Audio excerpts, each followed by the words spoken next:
40 దినములు ఉపవాసము ఉన్నాడు.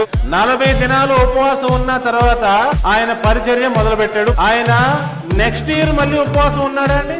లేడు. ఆ తర్వాత ఇయర్ ఉన్నాడా? లేడు. 3.5 సంవత్సరాలు సేవ చేశాడు.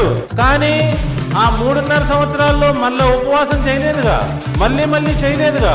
మరి క్రైస్తవులు ఎందుకు చేస్తారు? యేసు ప్రభు వారు ఎక్కడైనా కమాండ్మెంట్ ఇచ్చారా? అయ్యా మీరు ఇలా 40 దినములు ఉపవాసం ఉండండి అని ఎక్కడన్నా కమాండ్మెంట్ ఇచ్చాడా? లేదే. శిష్యులు వాళ్ళన్నా చేశారా ఒక్కసారైనా? వాళ్ళు కూడా చేయలేదే. మరి ఎక్కడి నుంచి వచ్చింది ఇది? సింపుల్ గా అందరికి అర్థమయ్యేటట్టు చెప్తాను. రోమా చక్రవర్తి వారికి ఒక పాత మతం ఉండేది.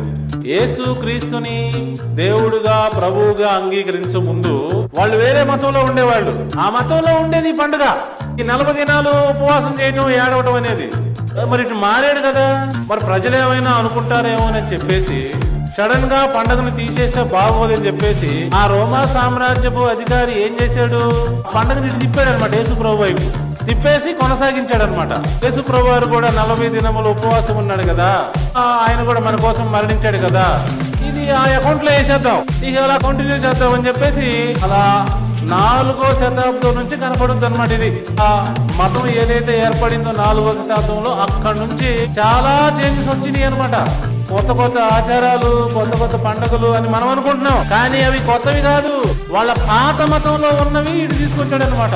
ఉదాహరణకి డిసెంబర్ 25న సూర్య భగవానుడు పుట్టినరోజు చేసేవాళ్ళు వాళ్ళు. మరి ఈ మతం మారారు కదా, మరి దాన్ని వదులుకోలేక ఏం చేశారు? యేసు ప్రభు వారికి లంఘించారు అనమాట.